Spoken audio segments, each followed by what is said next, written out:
me, your host, Sean Lynn, in the pub for a dram with friends, where we talk about faith, family, food, and fun.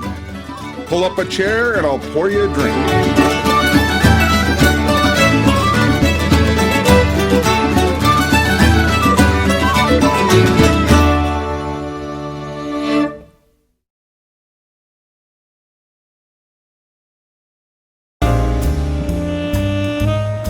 Episode 21. We are blessed to be joined by our new friend, Peter Stockland, as we have a look behind the pen of this journalist. Sit back as I pour us a dram. Welcome to another episode of A Dram with Friends. Today we are very lucky to have a new friend join us in the pub, Peter Stockland, all the way from Montreal. Welcome, Peter. Hi, Sean. How are you doing? Not too bad. So it's called The Dram with Friends. So before we get too far into our discussion, what are you going to be pouring today?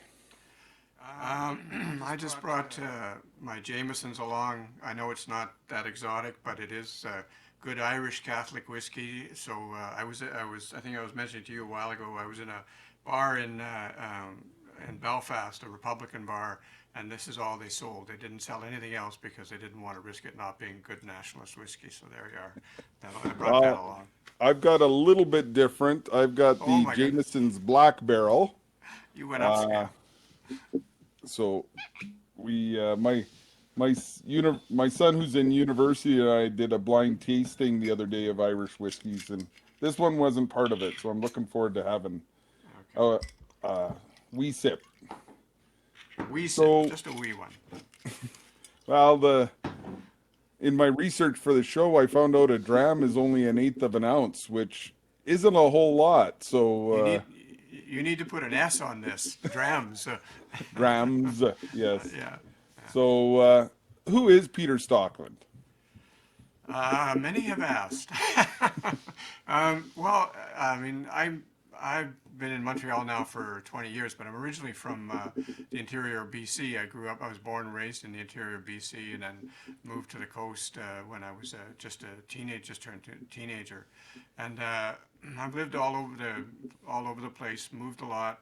I always said that as long as you move every couple of years, the law and the devil aren't going to get you, so you'll be all right. Just step quick. But I had opportunities over the course of my years as a journalist, and I worked in started in small town journalism in southeastern Alberta in Medicine Hat, and then worked in Calgary and Edmonton different occasions, and lived in Ottawa, worked on Parliament Hill in Ottawa for three tours. Worked in the Quebec City Bureau for the Toronto Sun, and worked here at the Gazette as editor-in-chief of the Montreal Gazette. And then I took over the publications for Reader's Digest and launched a couple magazines for them and spent some time in the magazine industry as well. So my life is really as a writer, reporter, but I managed to work my way into some management positions as well. Wow. Well, we are very glad you're joining us. Probably your time in Calgary is when you came across one of our previous guests, Mario Tonaguzzi. Oh yeah, I know Mario well. Yeah, I loved watching him on the show. He was great, and it was good to see him. Yeah, we actually had a couple of beers here in Montreal not too long ago, before all the COVID nonsense. But yeah, he was here visiting, and we stopped and had a couple of beers. So yeah. Yeah, I think he, if it was last spring, he ended up catching COVID on his way home from his visit in Montreal. So, but he's back and doing well. And so in your days in Calgary, I don't know if, when were you at the Calgary Herald? I was at the Herald from '96 to 2000, and then I came here to Montreal. But I was at the Sun. I was with the Sun chain, the Sun papers, in Edmonton and Calgary, for Toronto and Ottawa for about 15 years. So I came back out to Calgary to work for the Calgary Sun, and I was there for a couple of years under Ken King. And then he went over to the late Ken King. He went over to the Calgary Herald, and he called me one day and said, "Why don't you come work here? The office is a lot nicer." So I did. There you go. Yeah. So we were- you said you grew up in interior BC. Whereabouts? I grew up in Kamloops, and I moved away from there, as I said, when I was just verging on being a teenager. I lived in Salmon Arm for a year as well. Anybody knows where that is. But and then I actually went back later and worked for the paper there. After I had worked in Medicine Hat, I went back and worked in my old hometown newspaper, and then went up to Edmonton after that. The Edmonton Sun called me, and I got a job there. So.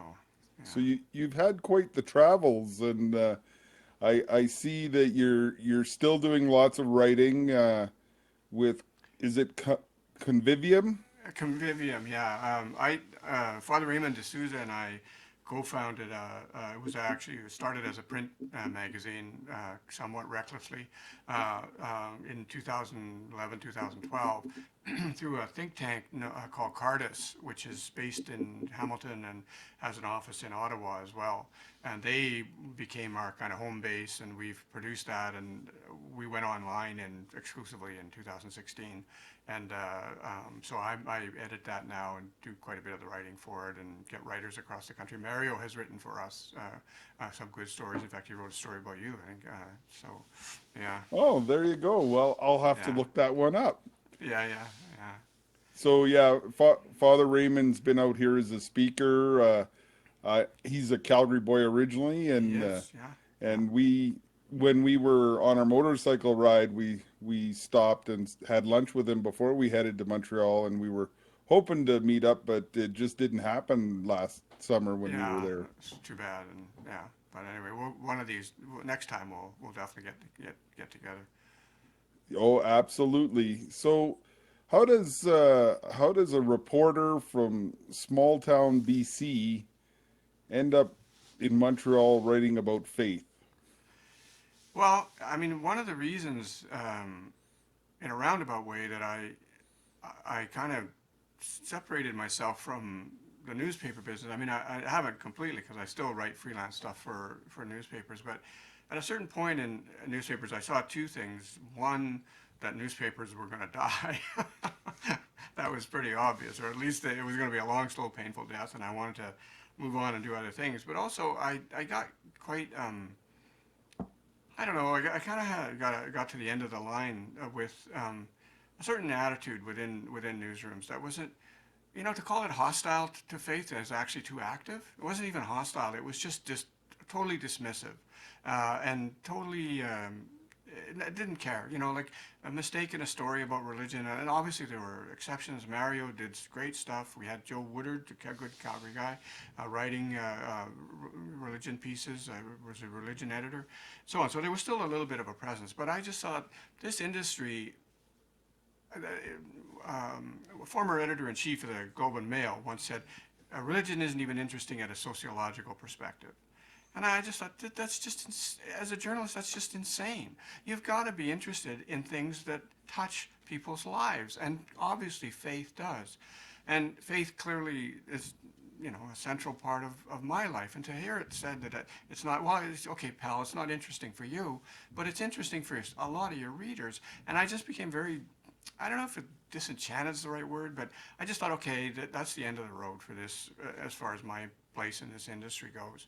And then I went off and, as I say, learned the magazine business. And then Father Raymond and I were having a conversation, and he had always wanted to start a faith-based magazine. Our tagline became "Faith in Common Life," and I had the tools and was willing to do it, and it was sure what I was ready to do at the time.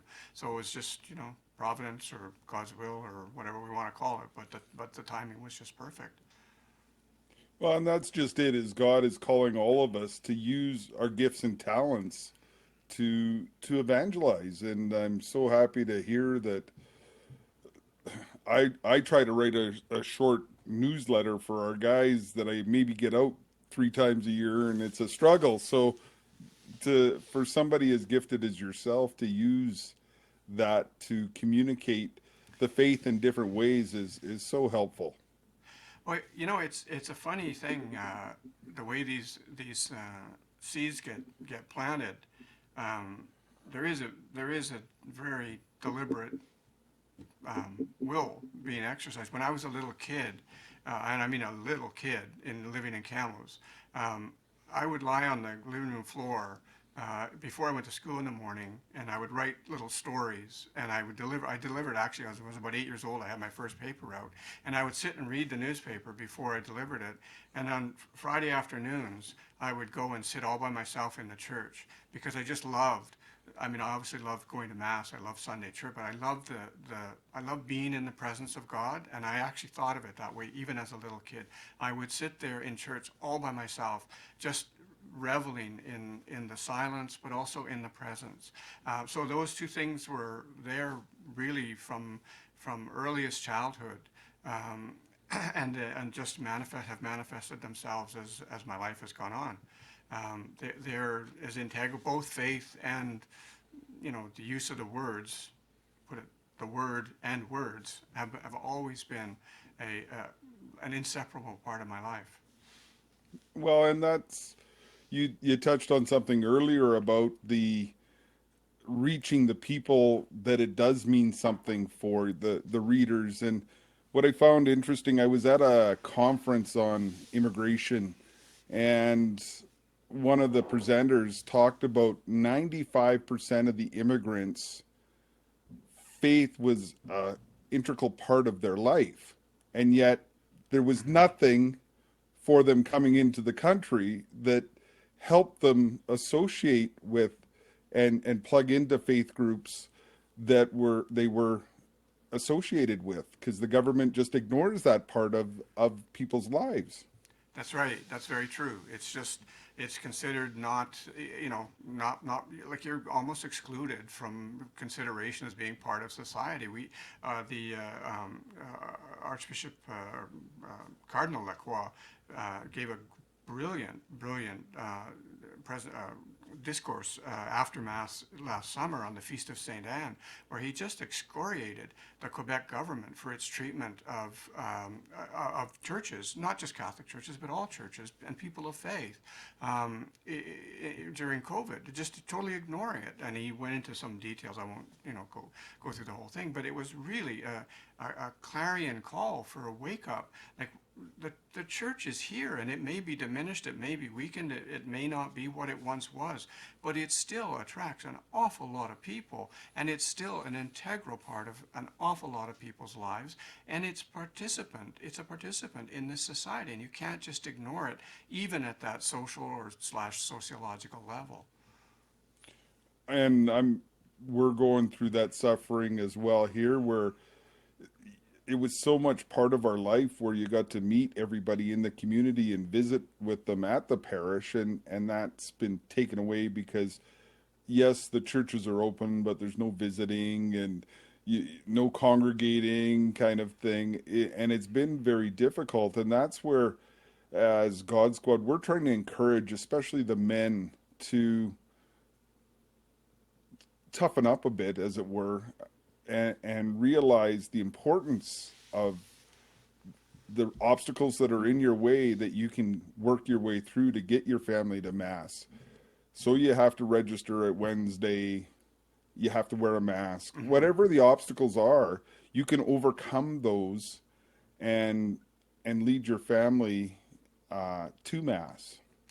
Yeah, that's right. Or you know what, you can, if push comes to shove, you can join an online mass somewhere. And I mean, it's not the same. But I've been doing it.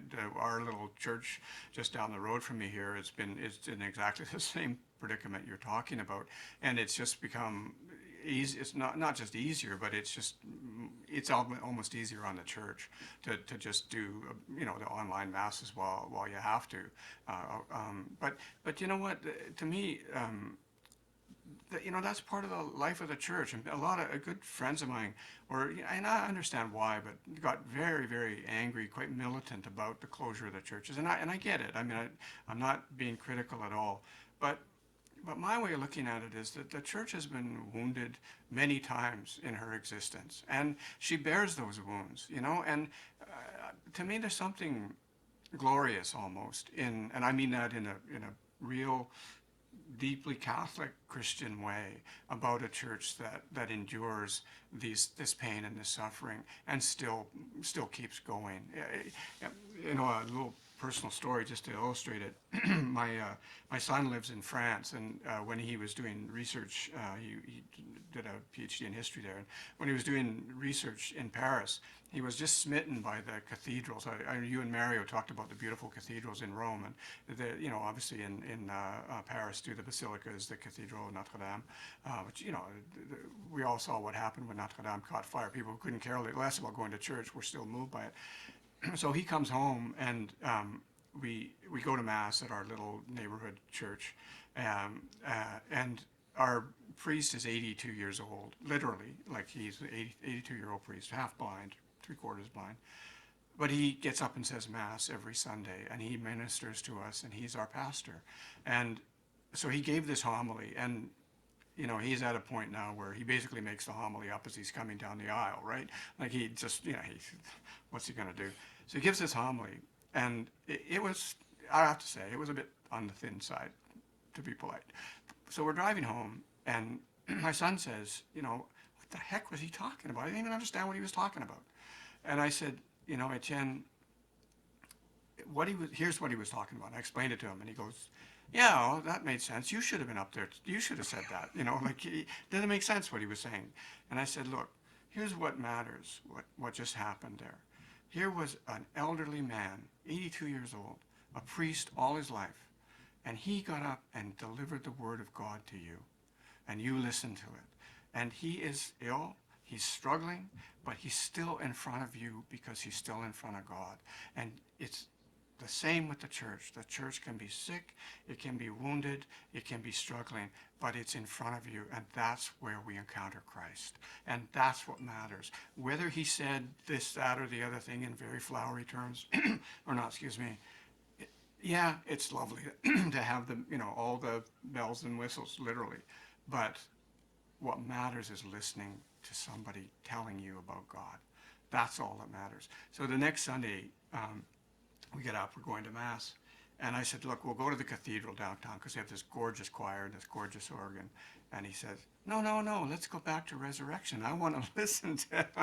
I want to encounter that again. So, you know, it was a small little moment in a family, but it just seemed to me to capture, like, when we struggle as a church, that's what we have to look at. That's my way of looking at the world anyway. Wow, what a powerful story, and thank you for sharing that. And it's so true. Where, like, we've got a priest that prior to COVID, would come and say mass for us every Wednesday at the police chapel, and Father Michael Story, and he's a great. He just loves doing that, and it's built this little community, and he's not this great orator that does these in-depth homilies, but the love that he has to come and share this little community, and how much he enjoyed it for himself as well. He'd bring his mom prior to her death, and it was great, just allowing our pastors to be part of our lives, and remembering that, and for the young people, like you talked about online masses, there's so much opportunity. My boys have been watching Father Mike Schmitz out of Minnesota, and like there's so much of a choice that on the online portion of mass, my dad's been going to church in London and Washington. Yeah. But you know, too, the other thing, Sean, like, that's really important to me, and this is really where my kind of faith base is right now, is taking that back out of the church after mass or after the online mass, whatever it might be, and seeing that in the world. Like, I've really become almost vigilant about in the last few years. My challenge as a person of faith is to discern and see what's in front of me. Mother Teresa's wonderful line about Christ in the distressing disguise of the poor. And what am I looking at, and how is it impoverished? And what am I recognizing? a couple years ago now, 3 years ago, I guess. I was in a cafe with some friends, and this guy with obvious mental health issues butted in to our conversation, and I turned away and started talking to one of the other friends, and with a third friend who was with us, began engaging him.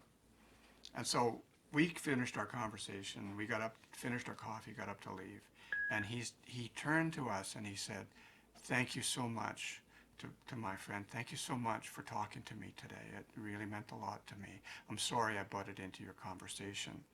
And she said, "No, no, that's fine, that's fine." So we leave, and I come home. It's right around Christmas time. I'm washing the kitchen. I'm in the kitchen washing the dishes. And I just suddenly went, "That was you, wasn't it? That was you.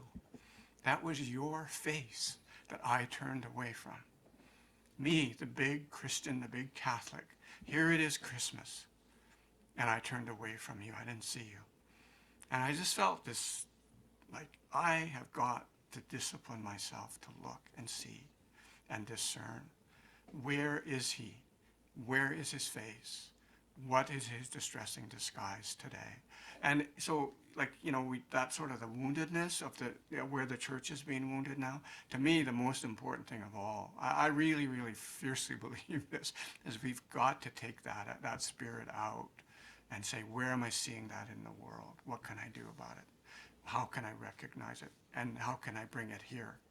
Yeah, I don't know whether you agree with that or not, but Absolutely. As I've been a police officer for 32 years here in Calgary, and that's one of the hardest parts is seeing the face of Christ in those that you meet, because I'm not meeting the nicest people all the time, and trying to dig deep to find that dignity that God has put in each and every individual can be extremely difficult at times, but it's worth the effort.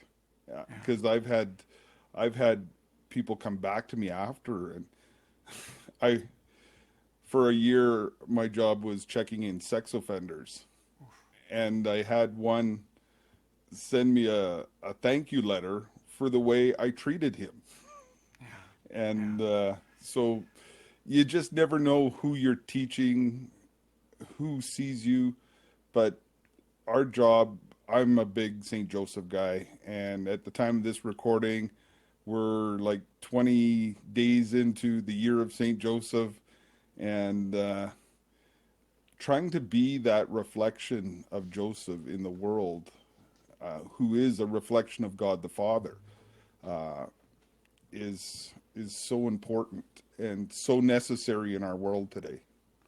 yeah. Yeah, I mean, I think it doesn't mean that we have to be patsies or anything. It doesn't mean that we have to try to be some sort of holier than thou person.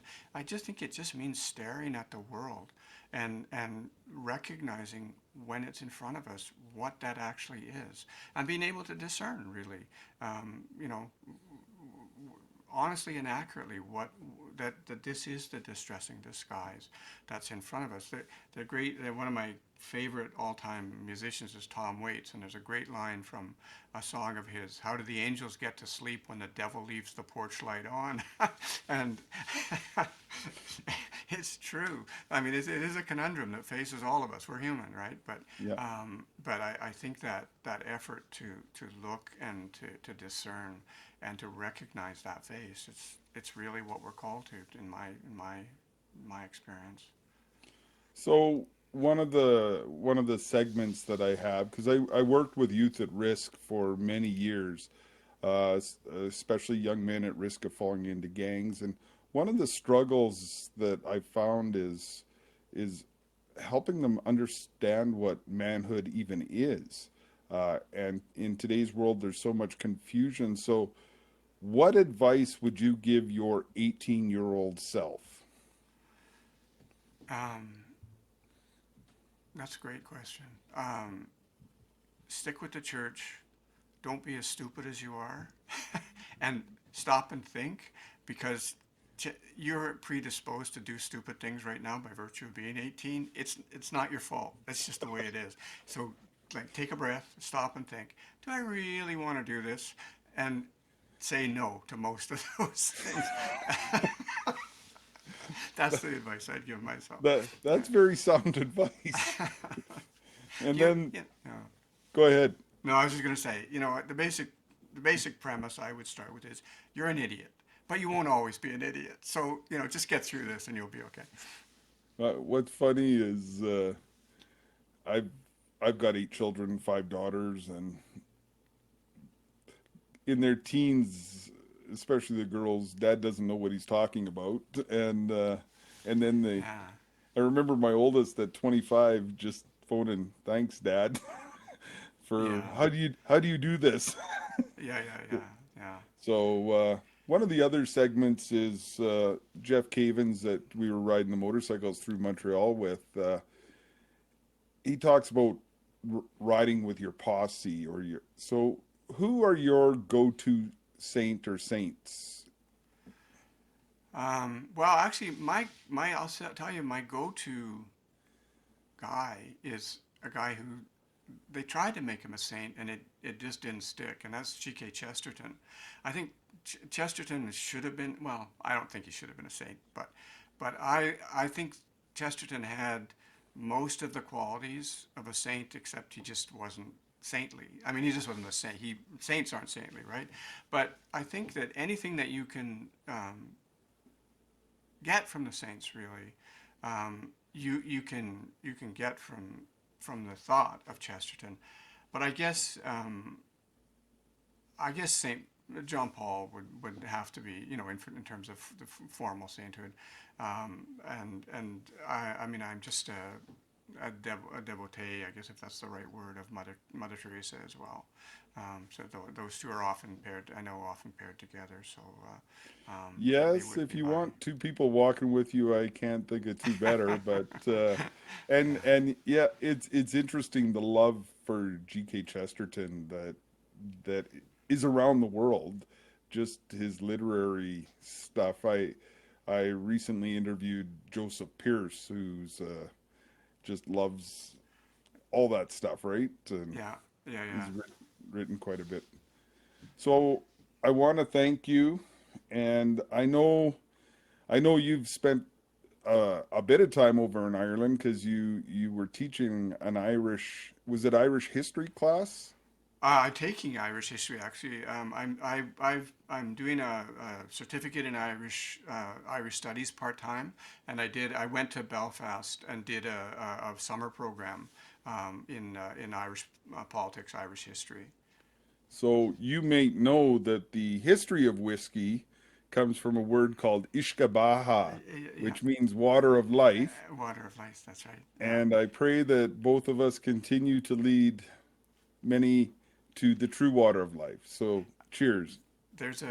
I'll just tell you quickly, there's a wonderful church I went to Mass called St. Malachy's right in the center of Belfast. And they, in the 19th century, they had the biggest bell in Belfast. They had it built and installed. And several months later, a whiskey distiller that was just a couple of blocks away said that the vibrations from the bell were disturbing the whiskey, so they took the bell down. I'm not kidding. So here. I see. There's a science. Very good. I hope you have enjoyed this episode of A Dram with Friends. Please like and subscribe. Also, share with your friends or go to godsquad.ca to support our mission.